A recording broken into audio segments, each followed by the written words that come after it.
Okay, now we have a caller, Matt, from Syracuse University. He's going to ask you a question. Matt, you're live. Hey, Tom. How's it going? Big fan. This is more of a prod than a question. So conservative pundits and politicians who are repugnant on pretty much everything when a Republican's in office, but sometimes all right on economics when a Democrat's in office, they usually will stick with us in saying that the New Deal didn't cure the Great Depression. Some will even say that it did make it worse. But they'll usually follow lockstep behind your Paul Krugmans of the world in saying that the public works project that was World War II actually cured us of the Depression.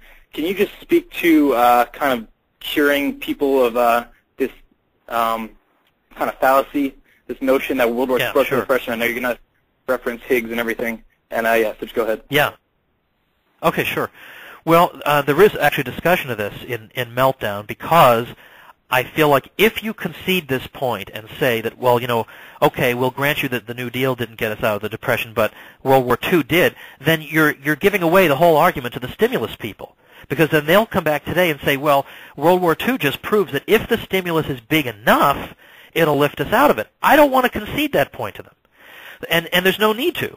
Because when you actually look at the situation, first of all, there should be some alarm bells going off when you hear that the war was good for us. I mean, the war, when you have a war and you've got 12 million people drafted into the armed forces, 12 million of your prime workers, and they're drafted into the armed forces, they're no longer available to produce goods and services, and 40% of the economy, 40%, is either devoted to the armed forces, or it's devoted to civilian employees of the armed forces, or it's devoted to military spending.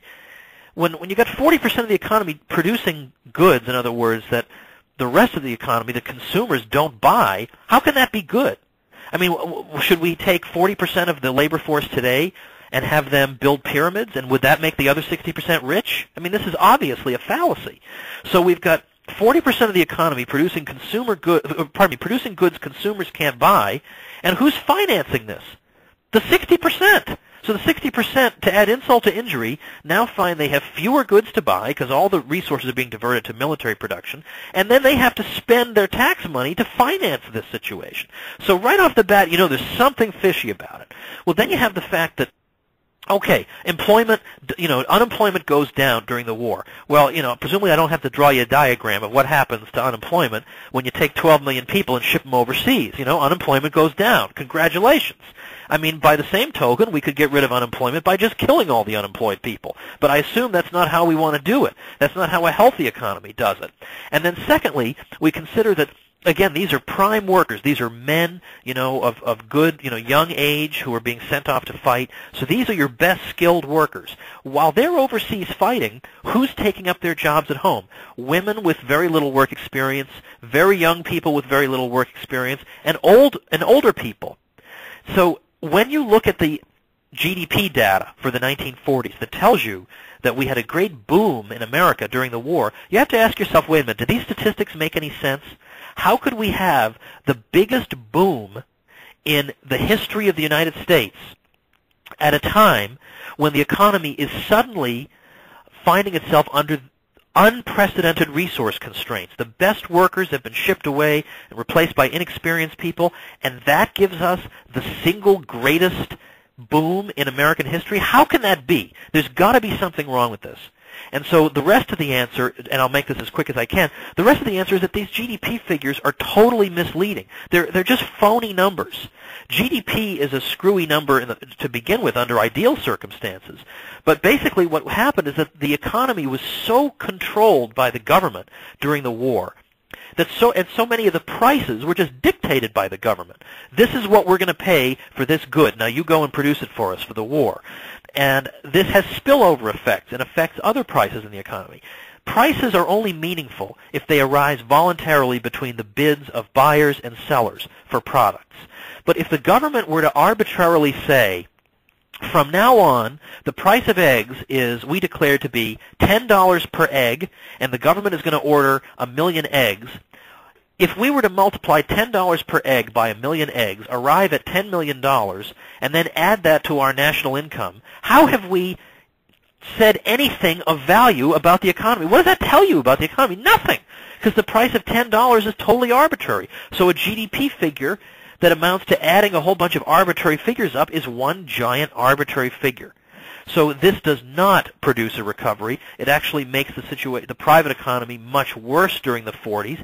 People can't buy most of the goods they want to buy, and those few goods they can buy are severely rationed. That gives you a genuine picture of the economy. The restoration came after the war, in the fantastic year of 1946, when there's no more New Deal being promised. The federal government is going to behave itself from now on, and there's no more dislocation of war, and you have some of your good men back there working. That's when you have your recovery. But it is not brought about by World War II. Excellent answer. They're giving me the green light for one more question. Tom, so one of the hosts mentioned earlier that they had a liberal friend at their school that kind of couldn't see through the free market view on this.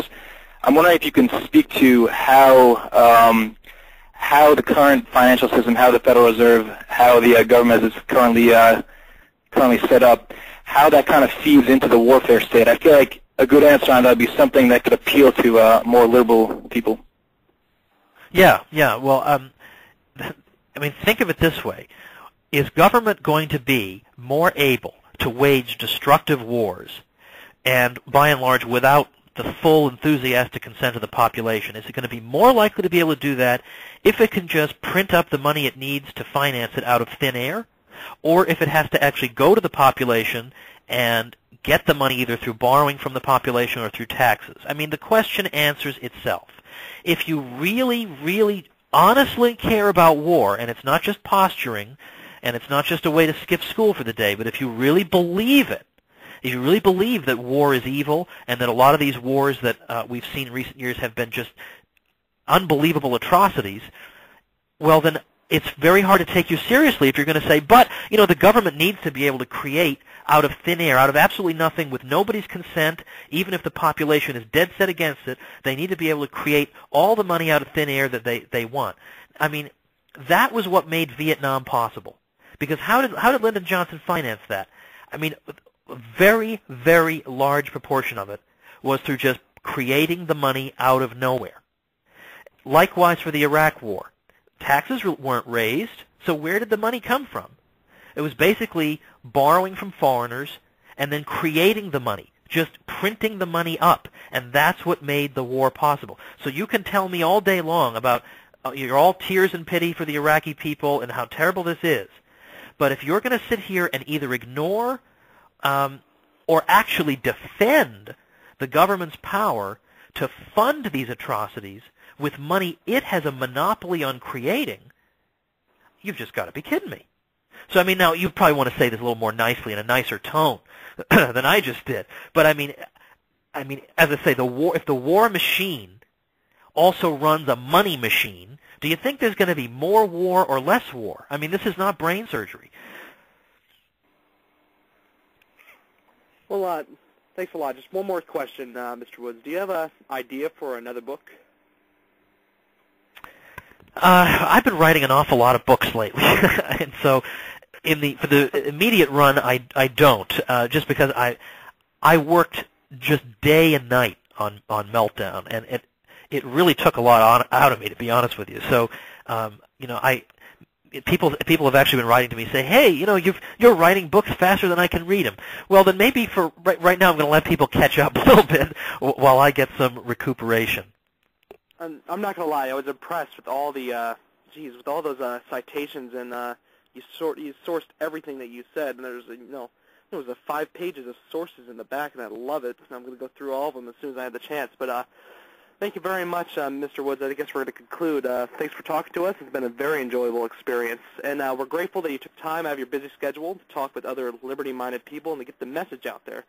So to everyone listening, buy Meltdown. It's available on Amazon.com. It's a great book, and I highly recommend it. Thank you very much, Mr. Woods. Thank you, guys, and check me out at TomWoods.com, where I've got a free chapter of the book available. All right. Thanks a lot.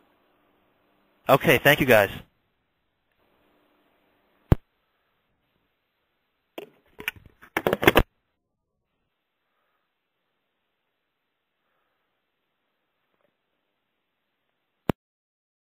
Goodbye.